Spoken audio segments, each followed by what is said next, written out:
Hello. I think I'm live. Yay. Um, I'm recording this mainly as an update for people, but also as a favour to the wonderful people from We Ate and Dead on Facebook, who are an amazing Discworld and Pratchett community. And I promised a while back that I would record my dissertation presentation, just to give you all a bit of a bit of background. During my master's degree, which I'm currently finishing in English literature, I had to write a presentation about my plan for a dissertation. Now, I've got the slides. Hopefully the screen capture is actually working, because I had a bit of a Barney this afternoon trying to get that sorted.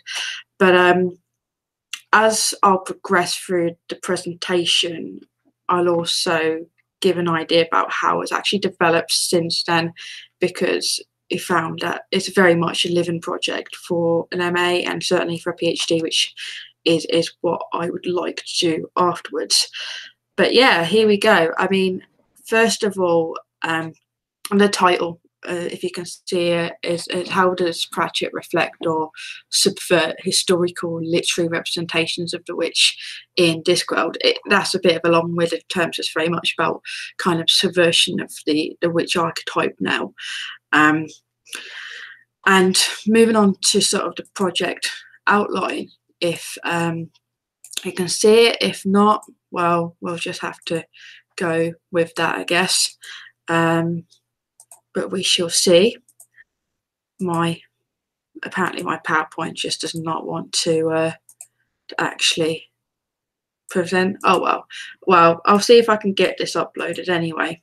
So I'm sort of introducing it by talking about the early modern witch hunts, the classical witch hunts, first of all, in a historical context, but very broadly, because there's so much material out there which is contradictory about the actual witch hunts, that my focus is about what sort of archetypes came about which actually started to be transferred into history in terms of literature. So kind of in my introduction, I'm going through that very broadly to kind of give an idea of actually where we started from, because literature always has some form of context, regardless of the genre. I initially had planned then to have sort of a second chapter about literary representations of witches as a whole. So we're talking about medieval, early modern, and the 19th century. However, I'm going more down the sort of thematic approach now, because it tends to help flow more for that particular chapter. Basically, what I want to do is talk about how literary archetypes of the witch, the classical crone, those who are associated with failed or absent motherhood, and the idea of sexual deviance in relation to temptation, certainly in regards to Judeo-Christian doctrine of the time, how that's actually persisted through history. So in that regard, understanding how that's gone from, say, the Shakespearean plays of Macbeth, and certainly a lot of the history plays I'm utilising a lot from Henry VI Part 1 and Part 2, to give an idea about how there are different people there utilising witchcraft for different means. There's different representations there. And then moving on to the early, the 19th century, in the form of the Grimm's brothers' tales, where you have this very kind of paternalistic approach to fairy tales. Anyway, they are very different to the ones that were actually sort of told to people prior to Grimm's getting hold of them. And there was a lot of additions in terms of the fact that in the case of Hansel and Gretel, you do have this sense that you have a lot of changes going on based on the ideological motivations of the people who are telling them. In the case of Wilhelm Grimm, especially, who was very devoutly Christian and a big sort of advocate of the family being kind of really privileged over a lot of things. So I'm exploring that at the moment. But then also I'm going into the modernist and also postmodern literature. For modernist, I'm looking at potentially Lolly Willows or the Chronicles of Narnia. I don't really want to look at Narnia because I absolutely hate C.S. Lewis with a passion. But I've read that so many times that actually it's probably going to save me a lot of time in terms of the idea of the innocent being enchanted by this kind of otherworldly figure. And also then the postmodern representations in the form of Harry Potter. And I'm actually quite upset because I am going to have to critique Rowling in this because with regards to that sort of area, there was very much within the project the sense that there's a very gendered kind of split between who can be a witch and who can be a wizard. And I'll go through that in terms of the Pratchett sort of synopsis, as it were. But with Rowling, she has the opportunity to kind of challenge the binary oppositions of there being male witches or female wizards, which she certainly doesn't do that. And also her representation of Hermione, though it is for the most part very positive, there are some elements in there that are actually perpetuating sort of gendered assumptions about sort of strong female characters, which is actually quite sad. But generally speaking, I'm going to be talking about the literary archetypes and how they've been developed through literature quite broadly within sort of the next chapter. And then what I'd originally thought about doing was a third chapter just on Pratchett, but actually it's split up into 3 separate chapters. So for the second chapter, so we've got introduction, sort of context of the witch hunts, chapter 1 literary archetypes, and then chapter 2 is all about gendered assumptions.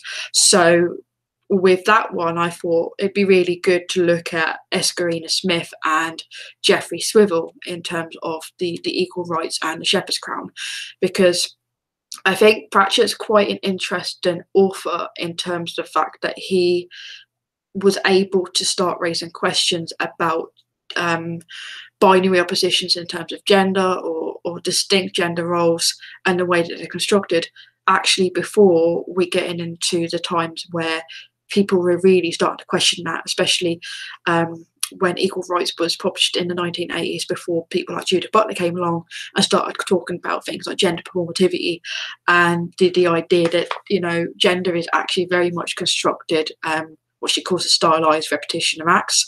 So I'm very interested in seeing how that's going to play out in my analysis of the 2 characters, and I think they would work quite well together in the fact that you know, we're talking about 2 different sort of time periods. Certainly, obviously, we've got the 1980s and then 2015, I believe, Shepherd's Crown was published. So we've got a sense that, you know, even throughout time, you know, and despite the fact, unfortunately, that Terry Pratchett did suffer incredibly due to his Alzheimer's down to the end. Obviously, this was the final book that he published in terms of the Shepherd's Crown. There is still that thematic idea there. He's still got that argument where it's just an absolute nonsense. And I'm going to draw quite heavily on a speech that he wrote called Why Gandalf Never Married, which is from one of the collections of speeches that he made or articles that he wrote called Slip of the Keyboard. So I'm very interested in looking at that in relation to sort of gender studies. Then I'll be going through Magrat and Nanny Og in the terms of the mother and the maiden, because they both link quite well in terms of female sexuality and also maternal kind of responsibilities, but also quite interestingly how that links into female sexuality as a whole in relation to the witch, because the witches are usually seen as sexually deviant, enchanting men, especially in fairy tales. I can think of a couple of the Grimm's ones where that comes about. But also you have the idea that usually female sexuality in relation to the female body is usually seen as relatively benign when it's associated with the act of childbirth. But when it's looked at for, I guess, sexuality for its own sake, in terms of seeking pleasure, it is quite commonly portrayed as a negative, as a threat, specifically a threat to the patriarchy, as it were. So that's going to be an interesting one to come along. And then finally, chapter 4 is going to be about Esme and Lily Weatherwax. And initially I'd really thought about the fact that this is actually quite a difficult one to go about, because I wanted to do a bit of a comparative study between the two sets of characters. You've got Margaret and Nanny, because they work quite well together. And also Lily and Esme, even though Lily is only in one book, I think actually the sort of arguments that she sort of presents in terms of her character is actually very interesting in relation to Esme, because they are two parts of the same coin, two sides of the same coin. But also those two characters, out of any other characters in the whole series, really do kind of exemplify the idea of narrative, about how literature has the power to maintain an ideological construct. For example, the classical crone witch, that's been persistent throughout time, but also has the ability to change what we think. For example, in Weird Sisters, Granny Weatherwax is able to see representations of herself, Nanny Og, and Magrat on stage, which was basically made, obviously, to portray them as evil by the Duke, because he'd taken the power and he saw them as a threat, blah, blah. But she realised that these people that were watching this were buying into this, and this was because, in terms of the story, the power of the theatre, of the story, it has the ability to change things. In the case of Lily Weatherwax, she's actually trying to maintain the story in many ways. She's gone so far and so invested herself in the story, in the idea of being the good fairy godmother and trying to kind of make sure people have a happy ending, that she doesn't realise that she's not actually doing this for people's good anymore. And I think it's very interesting to see them in relation to both appearance, because appearance is very useful for both of those, but also the idea of narrative, having this story, what I believe Pratchett calls narrativium, the idea that the stories have a history and they pick up on things as you go along, and they adapt. But also then after that, there's the idea of choice, the fact that Esme is not a good person. She's good, but she's not nice, I guess would be the right way of saying it. She will do things because it is what someone needs, not necessarily what they want. And that doesn't necessarily mean doing magic. I think it's a choice of, she understands limitations of power and when to use it. So, I mean, that's sort of the brief sort of idea about how it's going at the moment. And I guess for me, the reason I wanted to do this was because fantasy is a useful genre to look at as a form of social commentary. You've got people like Swift for Gulliver's Travels, which is more canonical, I guess, than say like classical fairy tales, or like texts like Harry Potter, Discworld, which are considered popular fiction. And fantasy works might appear far removed from their social context, but they do hold a mirror to our society in various ways. And that's quite interesting, that sort of idea, because I feel like with Discworld, especially in Witches Abroad, where you do have mirrors all the time, because it isn't very big narrative sort of device for Lily, that's kind of providing a few ideas in regards to that. In regards to fantasy, there's a very influential scholar called Rosemary Jackson who wrote Fantasy: The Literature of Subversion, and she talks about how, like any other text, a literary fantasy is produced within and determined by its social context, though it might struggle against the limits of this context, often being articulated upon that very struggle. It cannot be understood in isolation from it. I think in many ways Pratchett is responding to a lot of things within the time period, but also he is actually challenging the ideas that actually these sort of gender norms, for example, they are still being perpetuated within the media, within society. And he's saying, well, that's just a load of old cobblers. I mean, he talked about Tolkien within his speech, which was interesting. And he's very much an intertextual author. You know, he parodies The Phantom of the Opera, A Midsummer Night's Dream, Macbeth, goes without saying. And the reason I wanted to really look into him was because he sold over 80 million copies worldwide. You know, it's over 40 Discworld novels that were published, but he hasn't garnered very much academic attention at all. There's one person that I know of that has published a PhD on him. There are some books and articles, but it is quite difficult to get hold of them, in all honesty. It's been an absolute nightmare to try and get some of these. You know, it's been hard. But I think that actually he provides quite a lot of value to explore that sort of thing in the future. One of the things that really came across in terms of when I was doing the initial presentation was it was very interesting how a lot of those who were accused of being witches in witch hunts were often women who challenged what's known as normative female behaviour. Christina Lana is quite an influential academic on witch hunts in relation to sort of exploring sort of gendered ideas, and she does talk about how there were male witches actually realistically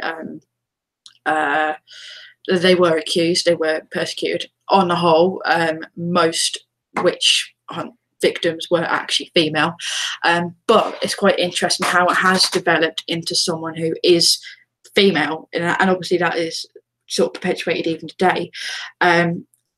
And what she said, which was really interesting for me, was that the stereotype witch is an independent adult woman who does not conform to the male idea of proper female behaviour.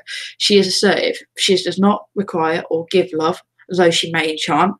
She does not nurture men or children, nor care for the weak. She has the power of words to defend herself or to curse. All women threaten hell, male for hegemony, with their exclusive power to give life, and social order depends on women conforming to male ideals of female behaviour. I think that sort of quote that she did, and this was in the 1990s, just after a couple of the witch books published by Pratchett. It's very interesting that she says this because in many ways, people like Nanny Ogg completely subvert that. You know, Nanny Ogg is like mother-in-law from hell, but in regards to her sons, she is very much a protective, nurturing mother, and she's very positive in that aspect. And also the witches all do have the power words, but the way that they use them is quite interesting. They are very much a potential threat to authority, but the way that they do that is always done in quite a positive way. And I don't think it's any surprise that actually Pratchett did say that Esme Weatherwax was the character basically that he identified most with, because she does provide a lot of challenges. The actual dissertation, as it were, you know, the main challenges for me at the moment have been that there are so many quotes that came about from reading the 7 books that I've gone through, that it was really hard to pare down what I wanted to do.